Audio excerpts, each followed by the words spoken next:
Assalamualaikum warahmatullahi wabarakatuh. Saka Wilang hadir kembali menemani Anda tentunya bersama saya Bagus. Selamat datang buat kalian yang baru bergabung.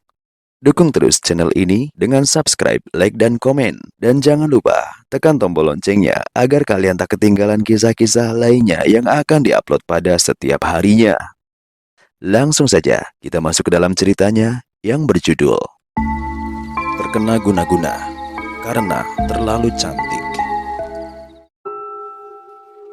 Dara, panggil seseorang pada gadis yang sedang berjalan di area parkir.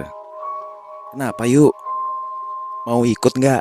Kita buka puasa bareng teman-teman hari ini. Gadis itu terdiam sejenak, seperti memikirkan sesuatu. Kayaknya aku nggak bisa kalau hari ini yuk.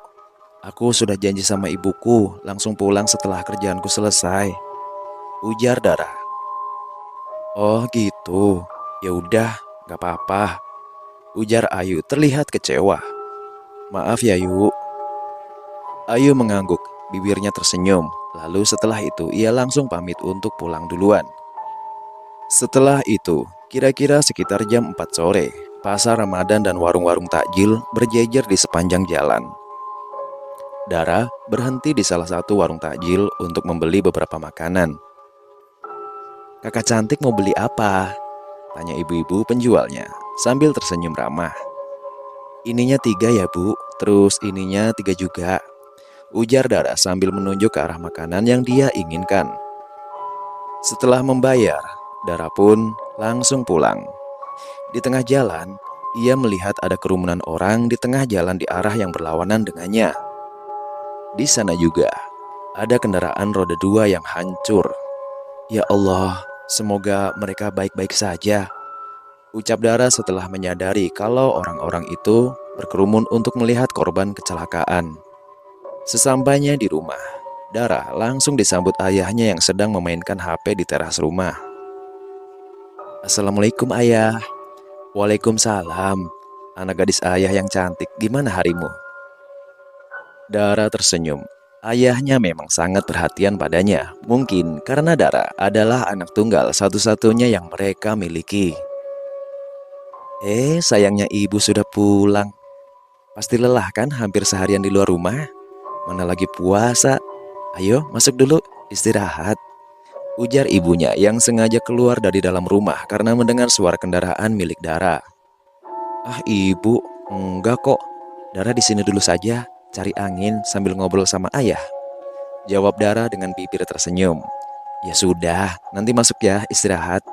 Ini ibu mau lanjut masak dulu di dapur. Oh iya bu, ini tadi Dara beli takjil. Ujar Dara seraya menyerahkan bungkusan plastik pada ibunya. Sang ibu menerima bungkusan itu dengan bibir tersenyum. Bagaimana hari ini? Adakah cerita yang bisa ayah dengar? Tanya ayahnya setelah ibunya Dara masuk ke dalam rumah. Semua baik-baik saja ya, cuma tadi aku melihat ada orang kecelakaan. Gak lihat dari dekat sih. Semoga orang kena musibah itu baik-baik saja ya Dar.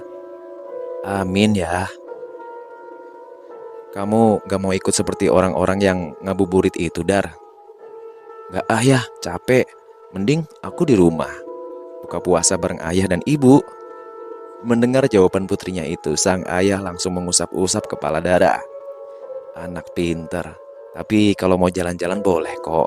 Tentunya harus ingat pesan ayah ya. Ih ayah, apaan sih? Aku bukan anak kecil lagi tahu. Udah gede nih. Ujar Dara sambil tersenyum.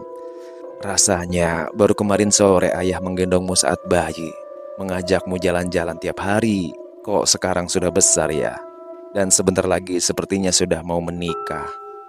Ih ayah, aku gak mau nikah ah. Aku mau terus sama ayah dan ibu. Gak mau pisah sama ayah dan ibu pokoknya. Loh, kenapa begitu? Suatu hari nanti kan kamu harus menikah dan membangun keluarga kecil baru bersama suami dan anakmu. Ya, karena Dara rasa gak akan ada laki-laki di dunia ini yang bisa menyayangi Dara seperti ayah dan ibu menyayangi Dara. Ayahnya menghela nafas panjang lalu tersenyum menatap Dara. Hari itu, seperti biasa, Dara sedang bersiap-siap pulang kerja ketika ia dihampiri oleh atasannya. Dara, ada yang ingin saya bicarakan sama kamu, ujar bosnya itu. Silahkan Pak, jawab Dara sambil cemas, takut kalau ada yang salah dengan pekerjaannya. Kamu kenapa tegang begitu, Dara? Ini bukan tentang masalah pekerjaan, ini masalah pribadi. Teman-teman Dara yang mendengar perkataan bos mereka itu langsung mengerti arah bicara si bos. Namun Dara yang sama sekali belum ada pengalaman percintaan tentu saja tidak mengerti. Yang dia takutkan justru bosnya akan memecatnya karena masalah pribadi itu. Nanti saya tunggu di tempat parkir ya. Sekalian saya antar kamu pulang. Tapi saya bawa motor, Pak. Gak apa-apa, saya bisa mengikuti dari belakang. Dara akhirnya mengangguk dengan raut wajah yang seperti masih khawatir. Setelah bosnya pergi, Dara langsung digoda oleh teman-temannya. Jangan-jangan Pak Diva naksir kamu tuh, Ra, ujar Tias. Iya, pasti dia naksir kamu. Gas aja lah, Dar. Bos muda gitu jangan ditolak, sahut Arini. Gak mungkin lah Pak Diva naksir sama aku. Gak ada yang menarik juga dari aku ini. Kita taruhan aja gimana? Kalau beneran Pak Diva nembak kamu harus kasih aku uang 1 juta. Tapi kalau ternyata tebakanku salah, aku deh yang kasih kamu 2 juta. Kalian berdua aja tuh taruhan.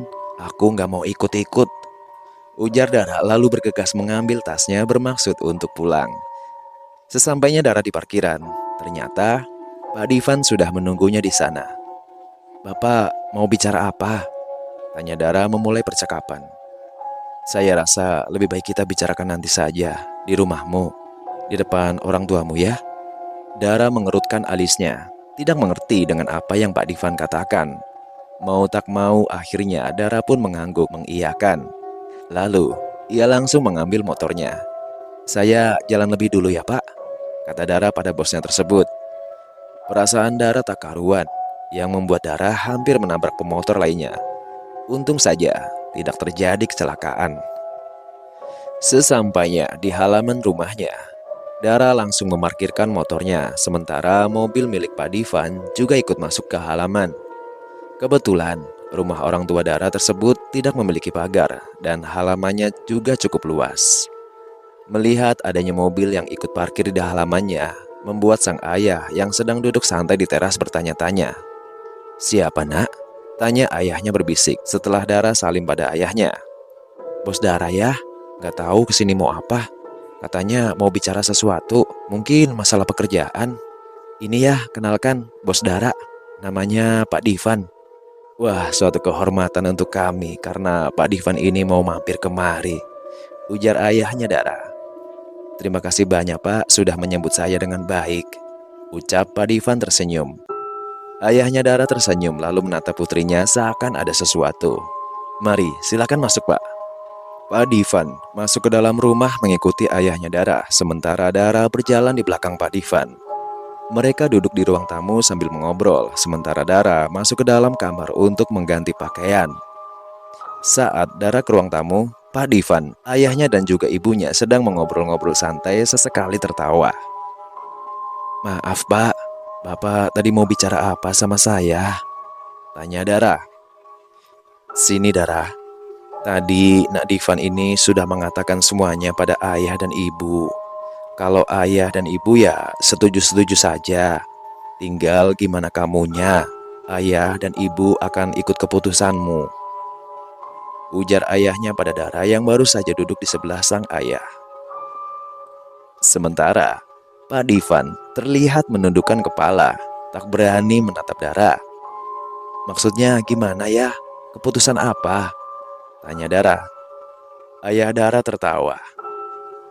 Maklumlah ya Nak Divan, Dara ini belum pernah berpacaran, ujar ayahnya pada Pak Divan yang juga ikut senyum-senyum. Lalu kemudian ayahnya pun menceritakan maksud dari kedatangan Pak Divan ke rumah mereka. Bukan untuk membicarakan masalah pekerjaan, melainkan untuk melamar Dara. Lamar mentah karena yang datang menanyakan hanya si laki-lakinya. Kalau orang tua perempuannya setuju, barulah si laki-laki membawa pihak keluarga dan seserahan. Mendengar hal itu, tentu saja Dara kaget. Ternyata apa yang dikatakan teman-temannya tidak terlalu meleset. Mungkin kalau hanya berpacaran, Dara akan menolak. Tapi saya tidak ingin jauh dari orang tua saya, Pak. Saya rasanya belum siap untuk berpisah dari mereka. Ucap Dara berusaha menolak halus. Tidak apa-apa, Dara.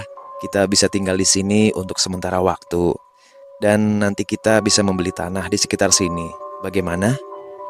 Dara menatap ayah dan ibunya secara bergantian. Saya belum bisa menjawabnya sekarang, Pak. Karena saya perlu untuk mempertimbangkannya dulu.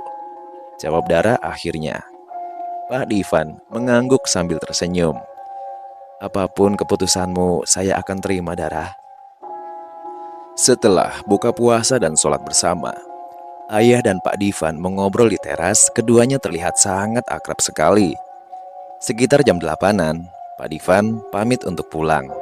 Dan setelah Pak Divan pulang itulah Dara langsung meminta pendapat pada ayah dan ibunya. Kalau menurut ayah, Divan itu orangnya sangat baik, ramah, sopan santun, dan ayah sangat setuju kalau kau menikah dengannya. Ibu juga sama seperti ayahmu, Dar. Tapi dia itu bos Dara ya, Bu. Lalu kenapa? Dara terdiam. Ia menghela nafas panjang. Dara nggak mau nikah ya. Dara sudah sangat bahagia hidup bersama ayah dan ibu seperti ini. Dara nggak butuh apa-apa lagi selain ayah dan ibu. Dara, ayah dan ibu tidak selamanya hidup di dunia ini. Nanti kalau ayah dan ibu sudah tiada, siapa yang akan menjagamu? Dara menunduk. Ia tak bisa berkata apa-apa. Tapi pikirkanlah lagi ya, Nak. Karena ini kan hidupmu. Kamu berhak menentukan pilihan. Tapi sejujurnya ayah dan ibu sangat berharap kamu cepat-cepat menikah, supaya kami bisa momong cucu di sisa usia kami. Lagi-lagi, Dara hanya terdiam. Ia tidak bisa berkata apa-apa. Semalaman, ia tak bisa tidur karena memikirkan hal tersebut. Keesokan harinya, Dara berangkat kerja. Ia terlihat lesu saat tiba di tempat kerjanya. Gimana, Ra? Benar kan Pak Divan nembak kamu? Tanya Tias terlihat sangat antusias. Pak Divan mau melamarku, Yas. Aku bingung harus gimana. Hah? Bingung? Ngapain bingung sih, Ra? Tinggal jawab aja iya. Apa susahnya? Orang kaya macam Pak Divan sih jangan sampai ditolak, Ra. Orang tuamu setuju kan? Mereka bilang sih terserah aku saja. Tapi akunya masih bingung. Tiba-tiba obrolan mereka terhenti ketika Pak Divan masuk ke sana. Dara, bisa ikut saya sebentar? Dara hanya mengangguk, lalu mengikuti Pak Divan dari belakang. Saat tiba di ruangannya, Pak Divan langsung menanyakan tentang jawaban Dara. Dan dengan perasaan sedikit deg-degan, Dara pun akhirnya menjawab iya. Dan Pak Divan yang sedari tadi raut wajahnya terlihat was-was takut ditolak, langsung tersenyum cerah dan melompat-lompat kecil seperti anak-anak, membuat Dara tertawa. Singkat cerita, 2 hari kemudian, orang tua Pak Divan akhirnya datang bertamu ke rumah Dara. Setelah dirundingkan, kesepakatan pun akhirnya dibuat. Lamaran akan dilakukan 1 minggu setelah Lebaran, dan untuk pernikahan nanti akan dirundingkan kembali. Singkatnya, 2 minggu setelah lamaran, pernikahan pun dilangsungkan. Namun saat Dara di make up, terjadi sesuatu yang sangat di luar nalar. Saat itu, Dara di make up dari jam 3 sore untuk akad, karena akad dilaksanakan di malam hari setelah jam 8-an. Tapi beberapa kali terjadi sesuatu yang membuat perias pengantinnya ketakutan. Karena di dalam kamar itu tiba-tiba terdengar ada suara aneh, mirip seperti suara perempuan tertawa, dan yang lebih menakutkan ketika wajah Dara terlihat berbeda oleh periasnya. Saat dilihat di cermin, wajah Dara terlihat sangat berbeda seperti orang lain. Namun, ketika dilihat langsung, wajah Dara tetap seperti wajahnya, cantik, manis, dan anggun. Hal itu terjadi beberapa kali, sampai-sampai perias tersebut memanggil ibunya Dara untuk menemaninya merias.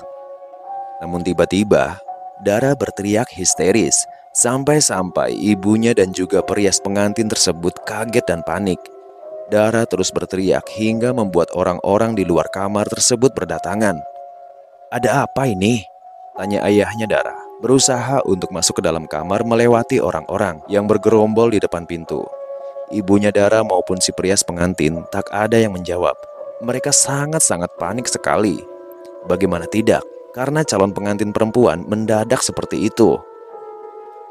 Kalau aku tidak bisa bersamanya, maka begitu juga dengan orang lain, ujar Dara saat itu, matanya terpejam. Namun saat memegang benda-benda di sekitarnya, dia bisa dengan tepat mengambilnya. Namun tentu saja orang-orang yang ada di sana tidak ada yang paham dengan bahasa yang diucapkan oleh Dara. Karena bahasa yang diucapkan Dara pada saat itu merupakan salah satu bahasa Dayak dari Kalimantan. Mereka saling pandang satu sama lain hingga sepertinya kena kiriman. Dia dirasuki sesuatu, ujar salah seorang yang berada di depan pintu kamar. Akhirnya, beberapa kerabat membantu dengan cara memanggil kenalan mereka yang diketahui paham dengan hal-hal semacam itu. Ada yang memanggil ustadz, ada juga yang memanggil dukun, dan ada juga yang memanggil dokter. Namun semuanya tidak ada yang bisa mengatasi masalah tersebut. Saat dibacakan doa-doa, Dara dengan santainya melanjutkan doa-doa tersebut. Bahkan ketika hendak disuntikan penenang, kulit Dara seolah keras sampai-sampai membuat jarum-jarum tersebut patah. Dan dukun yang sedang membacakan mantra dibuat hampir mati oleh Dara. Karena tiba-tiba saja keluar darah segar melalui mulut, hidung, dan telinganya. Dara tertawa terbahak-bahak. Suara tawa itu sangat berbeda dengan suara tawa dari Dara yang aslinya. Tiba-tiba salah satu tetangga Dara datang. Setelah sebelumnya dikabari oleh istrinya kalau Dara saat itu sedang kerasukan. Kebetulan tetangganya ini dulu pernah merantau ke Kalsel, Kalbar, Kalteng. Jadi sedikit banyaknya dia cukup tahu bahasa di sana.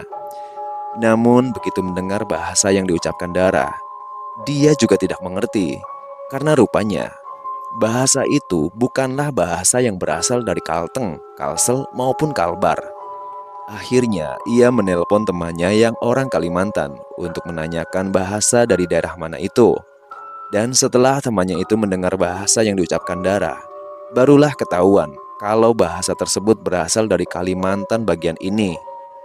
Teman dari tetangga Dara ini mau menolong dengan menerjemahkan bahasa yang digunakan Dara melalui panggilan telepon saat itu. Kebetulannya lagi, teman dari tetangga Dara ini juga punya kerabat yang berasal dari Kalimantan bagian yang tadi ia sebutkan. Jadi sedikit banyaknya tentu paham dengan bahasa tersebut. Dari yang kutangkap, dia ini kena kiriman. Orang yang mengirimkan guna-guna itu tidak rela kalau sampai perempuan ini menikah dengan orang lain.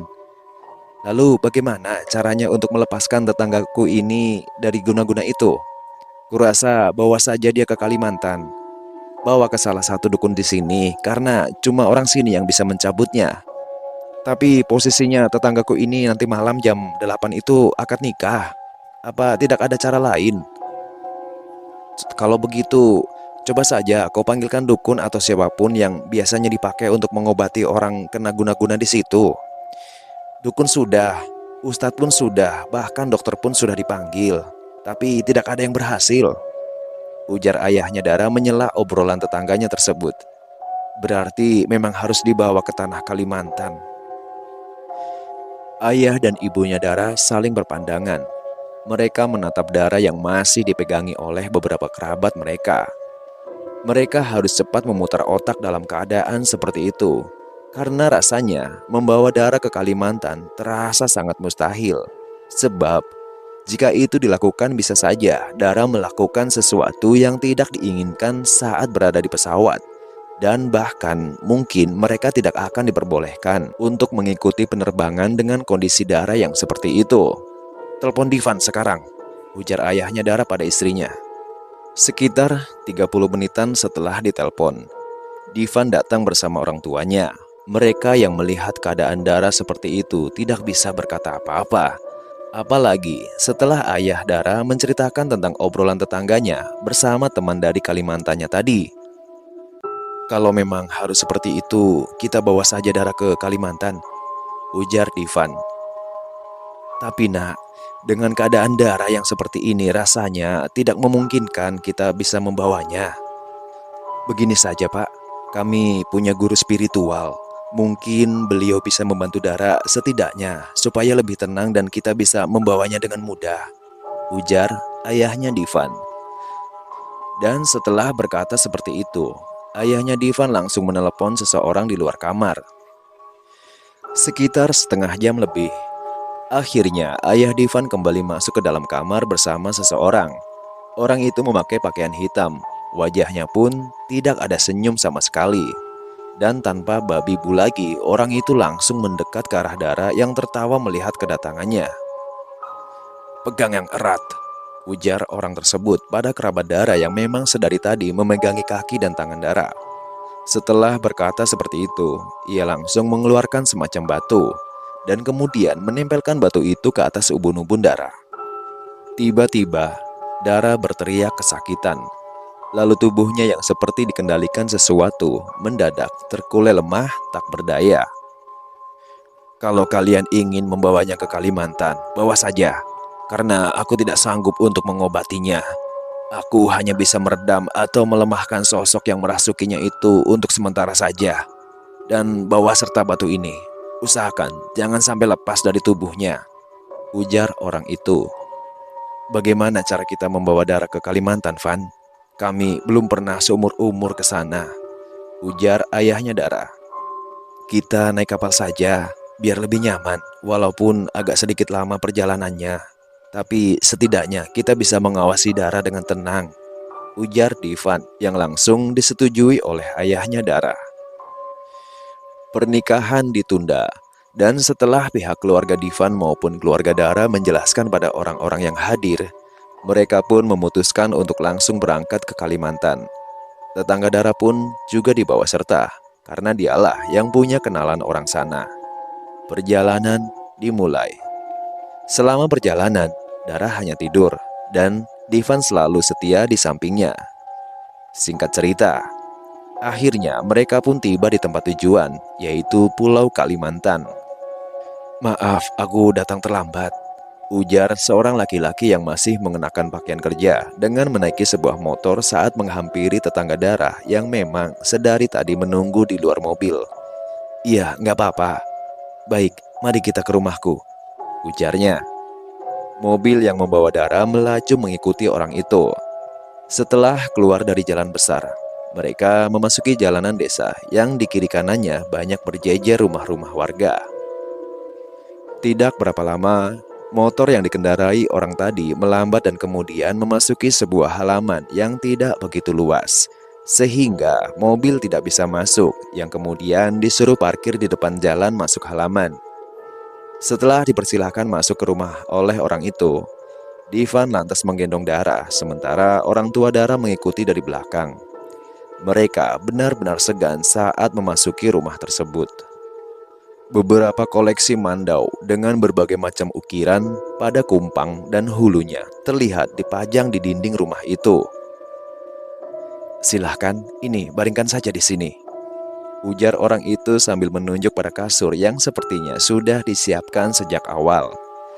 Divan membaringkan tubuh Dara di atas kasur dan tidak lupa ia juga meletakkan batu tersebut di bawah tubuh Dara seperti apa yang dipesan oleh orang kepercayaan sang ayah sebelumnya. Sebenarnya saat itu Divan ingin langsung menanyakan bagaimana cara menyembuhkan calon istrinya tersebut. Namun ia merasa tidak enak karena tuan rumah sepertinya cukup sibuk menyiapkan makanan untuk mereka. Dan setelah mereka selesai makan, barulah si tuan rumah yang bernama Hendrik itu memulai pembicaraan. "Kemungkinan saudaraku itu datang kemari antara besok atau lusa. Karena saat kalian mengabari bahwa kalian sudah tiba di sini tadi, aku langsung mengabarinya juga. Dan dia bilang besok atau lusa baru bisa datang. Jadi kalian istirahat saja dulu di sini sambil menunggunya. Anggaplah rumah sendiri, jangan sungkan. Karena kita semua ini saudara," ujar orang Hendrik. "Terima kasih banyak bang, semoga kebaikan abang ini dibalas oleh Tuhan," ucap Divan. Henry mengangguk sambil tersenyum. "Oh iya, kalian juga tidak perlu khawatir. Karena masakan yang kami masak untuk kalian itu menggunakan peralatan masak khusus yang memang kami sediakan kalau ada saudara yang muslim kemari. Ujar Hendrik lagi masih dengan bibir tersenyum. Kami sungguh tidak masalah dengan peralatan-peralatan makan atau apapun itu. Apapun yang disuguhkan, kami akan memakannya. Ujar ayahnya Dara merasa tidak enak hati. Mana bisa begitu, Pak? Kami di sini memang menyediakan barang-barang khusus untuk saudara muslim yang ingin menginap di sini. Bukan hanya Bapak sekeluarga, tapi semua saudara muslim yang kemari akan kami perlakukan sebagaimana mestinya. Jadi, Bapak jangan merasa tidak enak hati atas ucapan saya. Saya cuma memberitahukan supaya tidak ada kesalahpahaman nanti. Karena kami sangat menghargai dan sangat menghormati saudara-saudara muslim maupun saudara-saudara dari agama lain. Ayahnya Dara mengangguk dan ikut tersenyum. Divan dan kedua orang tua Dara istirahat di atas kasur yang sudah disiapkan oleh Hendrik. Sementara, tetangga Dara terlihat mengobrol dengan Hendrik di teras rumah sambil merokok. Aku sangat berharap sekali Dara bisa sembuh dan bisa menikah dengan calon suaminya itu. Kasihan dia. Dia itu gadis yang baik dan setauku dia juga bukan gadis yang suka mempermainkan laki-laki. Ya, semoga saja. Kita akan tahu kalau saudaraku itu nanti datang, ujar Hendrik. Keesokan harinya, sekitar pukul 11 siang, saudara Hendrik datang. Ia datang bersama satu orang laki-laki parubaya dengan wajah yang sangar. Mereka langsung diperkenalkan dengan keluarga Dara dan juga Divan selaku calon suami dari gadis itu. Lelaki parubaya berambut agak gondrong dengan kumis tebal dan wajah yang sangar tersebut menatap Dara sambil mengerutkan alisnya. Lepaskan yang menahannya itu, ujarnya sambil menatap Divan. Divan langsung mengerti, lalu mengambil batu di bawah tubuh Dara. Dan sesaat setelahnya, mata Dara langsung terbuka. Suara tawa mengikik seperti kuda terdengar keluar dari mulutnya. Lelaki parubaya itu menatap Dara tanpa berkedip. Lalu, sesaat kemudian, Dara menunduk dan mundur ke belakang dengan kepala yang masih tertunduk. Siapa yang mengantarmu pada gadis ini? Dara menggeleng. Itu urusanku, kau tidak perlu ikut campur, ujar Dara dengan suara yang terdengar berat. Sekarang itu jadi urusanku. Sebaiknya kau katakan siapa yang menyuruhmu, dan aku akan pastikan setelah kau mengatakannya, aku akan melepaskanmu. Dara masih tertunduk. Lalu beberapa saat kemudian, ia menatap lelaki tua itu. Kau berjanji akan melepaskan aku? Tanya Dara. Iya, asal kau katakan siapa yang menyuruhmu untuk menyakiti gadis ini. Halim, namanya Halim, ujar Dara menyebutkan sebuah nama. Kenapa dia sampai ingin menyakiti gadis ini? Dia tidak ingin gadis ini menikah dengan lelaki lain. Sesaat kemudian, lelaki tua itu pun lantas meletakkan tangannya di kepala Dara. Dan tanpa perlawanan, sosok yang merasuki Dara tersebut keluar meninggalkan tubuh Dara yang langsung terkulai lemah. Sudah, Pak, tanya Divan. Kamu mau sampai di sini saja? Tapi kurasa kiriman ini harus dikembalikan ke pemiliknya supaya dia tidak lagi berbuat yang tidak-tidak pada gadis ini. Baik, Pak, lakukan saja yang terbaik untuk calon istri saya, ucap Divan. Malam ini akan aku lakukan. Kita tunggu gadis ini bangun dulu, ujar si lelaki tua. Sekitar 2 jam berlalu. Saat orang tua Dara dan tetangganya sedang mengobrol bersama orang-orang tadi, Dara terbangun. Di sampingnya ada Divan yang begitu setia menemaninya. Pak, Dara sudah bangun, ujar Divan memanggil orang tua Dara dan si lelaki tua tadi. Orang tua Dara langsung menangis haru begitu mendengar Dara memanggil mereka. Bagaimana perasaanmu, nak Dara? Tanya si lelaki tua menatap lekat padanya. Dara tak langsung menjawab, tapi ia lebih dulu melihat kepada ibu dan ayahnya bergantian. Jawab saja, nak, ujar ibunya. Badanku rasanya sakit semua, kepalaku juga pusing, dan ada rasa panas di bagian punggung, ujar Dara. Si lelaki tua mengangguk. Kamu kenal dengan orang yang bernama Halim? Tanya si lelaki tua lagi. Dara kembali menatap orang tuanya, lalu kemudian menatap Divan. Dia teman satu kerjaan dulu sebelum Dara kerja di tempat Pak Divan. Dara berhenti kerja di sana pun bisa dibilang gara-gara dia, karena dia selalu mengganggu, jawab Dara. Divan menghela nafas panjang mendengar jawaban Dara. Dia juga pernah meneror Dara selama beberapa kali. Dan terakhir Dara melihat dia saat dia kembali mengganggu. Di situ Dara sudah nggak bisa nahan emosi. Dara marah dan Dara katakan sejujurnya kalau sebentar lagi Dara akan menikah. Dia nangis-nangis, dia maki-maki Dara waktu itu. Kapan itu? Tanya Divan.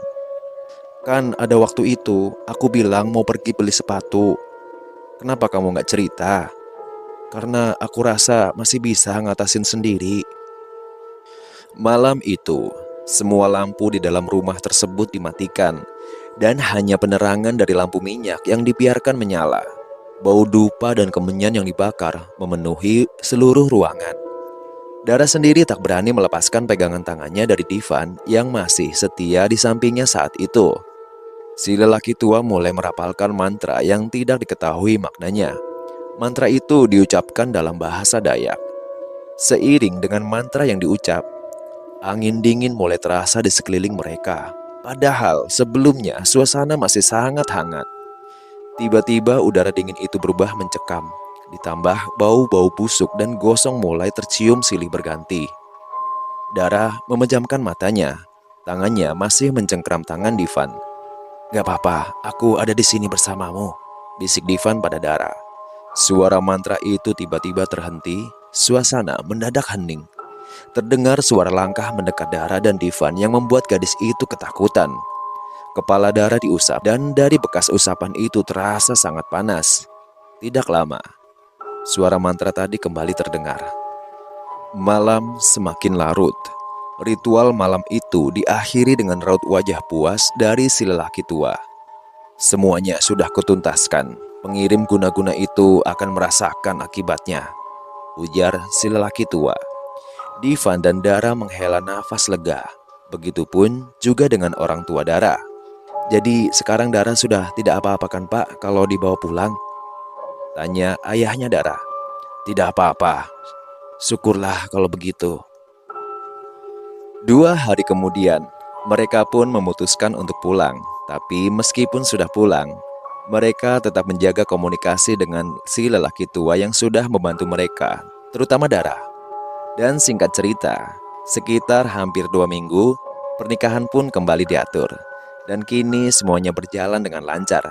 Tak ada halangan sedikit pun. Dara dan Divan resmi menikah dan menjadi pasangan suami istri. Dan untuk Halim, Dara tidak pernah lagi melihat keberadaannya. Selesai.